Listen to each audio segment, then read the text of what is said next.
दोस्तों, आज की कहानी महाराज दिलीप की गो भक्ति और गुरु भक्ति की कहानी है।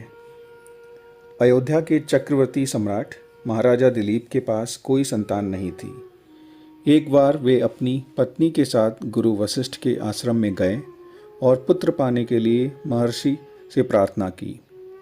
महर्षि वशिष्ठ ने ध्यान करके राजा के पुत्र न होने का कारण जान लिया और बोले, महाराज, आप देवराज इंद्र से मिलकर जब स्वर्ग से पृथ्वी पर आ रहे थे तो आपने रास्ते में खड़ी कामधेनु को प्रणाम नहीं किया। शीघ्रता में होने के कारण आपने कामधेनु को देखा ही नहीं। कामधेनु ने आपको शाप दे दिया है कि उसकी संतान की सेवा किए बिना आपको पुत्र नहीं होगा। महाराज दिलीप बोले, गुरुदेव, सभी गायें कामधेनु की संतान हैं। गो सेवा तो बड़े पुण्य का काम है, मैं गायों की सेवा करूँगा। वशिष्ठ ने बताया, मेरे आश्रम में जो नंदिनी नाम की गाय है वह कामधेनु की पुत्री है, आप उसी की सेवा करें। महाराज दिलीप सवेरे ही नंदिनी के पीछे पीछे वन में चले गए।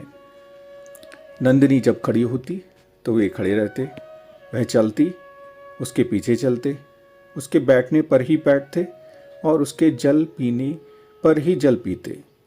वे उसके शरीर पर एक मक्खी तक बैठने नहीं देते थे। संध्या के समय जब नंदिनी आश्रम को लौटती तो उसके पीछे पीछे महाराज लौट आते। महारानी सुदक्षिणा उस गौ की सायंकाल और प्रातःकाल पूजा करती थी। रात को उसके पास दीपक जलाती थी और महाराज गौशाला में गाय के पास भूमि पर ही सोते थे। इस प्रकार 1 महीने तक महाराज दिलीप ने बड़े परिश्रम और सावधानी से नंदिनी की सेवा की। जिस दिन महाराज को गौ सेवा करते 1 महीना पूरा हो रहा था, उस दिन वन में महाराज कुछ सुंदर पुष्पों को देखने लगे और इतने में नंदिनी आगे चली गई। 2-4 क्षण में ही उस गाय के डकराने की बड़ी करुण ध्वनि सुनाई पड़ी। महाराज जब दौड़े दौड़े वहां पहुंचे तो देखते हैं कि एक झरने के पास एक बड़ा भारी सिंह उस सुंदर गाय को दबाए बैठा है।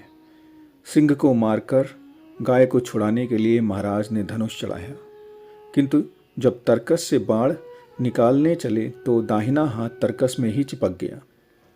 आश्चर्य में पड़े महाराज दिलीप से सिंह ने मनुष्य की भाषा में कहा, राजन, मैं कोई साधारण सिंह नहीं हूँ, मैं भगवान शंकर का सेवक हूँ। अब आप लौट जाइए। जिस काम के करने में अपना बस न चले उसे छोड़ देने में कोई दोष नहीं होता।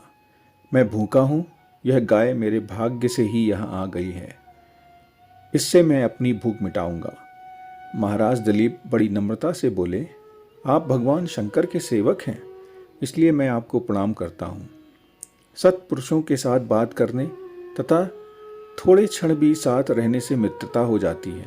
आपने जब कृपा करके मुझे अपना परिचय दिया है तो मेरे ऊपर इतनी कृपा और कीजिए कि इस गौ को छोड़ दीजिए और इसके बदले में मुझे खाकर अपनी भूख मिटा लीजिए। सिंह ने राजा को बहुत समझाया कि एक गाय के लिए एक चक्रवर्ती सम्राट को प्राण नहीं देने चाहिए।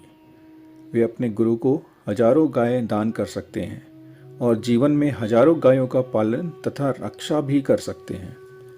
किंतु महाराजा दिलीप अपनी बात पर दृढ़ बने रहे।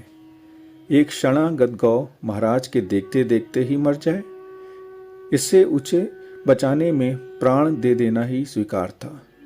अंत में सिंह ने उसके बदले गाय को छोड़ना स्वीकार कर लिया। महाराज का चिपका हाथ तरकस से छूट गया। उन्होंने धनुष और तरकस अलग अलग रख दिया और सिर झुकाकर वे सिंह के आगे बैठ गए। महाराज दिलीप समझते थे कि अब सिंह उसके ऊपर कूदेगा और उन्हें फाड़ कर खा जाएगा, परंतु उनके ऊर आकाशों से फूलों की वर्षा होने लगी। नंदिनी ने उन्हें मनुष्य की भाषा में पुकार कर कहा, महाराज, आप उठिए, यहाँ कोई सिंह नहीं है। यहाँ तो मैंने आपकी परीक्षा लेने के लिए माया दिखाई है। अब आप पत्ते के दोने में धोकर मेरा दूध पी लीजिए, आपके गुणवान तथा प्रतापी पुत्र होगा। महाराज उठे। उन्होंने उस कामधेनु गौ को प्रणाम किया और हाथ जोड़कर बोले, माता, आपके दूध पर पहले आपके बछड़े का अधिकार है, उसके बाद बचा दूध गुरुदेव का है। आश्रम लौटने पर गुरुदेव की आज्ञा से ही मैं थोड़ा सा दूध ले सकता हूँ। महाराज की गुरु भक्ति तथा धर्म प्रेम से नंदिनी और भी प्रसन्न हुई। शाम को आश्रम लौटने पर महर्षि वशिष्ठ की आज्ञा से महाराज ने नंदिनी का थोड़ा सा दूध पिया। समय आने पर महाराज दिलीप के परम प्रतापी पुत्र हुआ। दोस्तों, मैं आशा करता हूँ कि आपको यह पौराणिक कहानी बहुत पसंद आई। कृपया कहानी को लाइक कीजिए, चैनल को सब्सक्राइब कीजिए और अपने दोस्तों के साथ कहानी को शेयर करिए। धन्यवाद।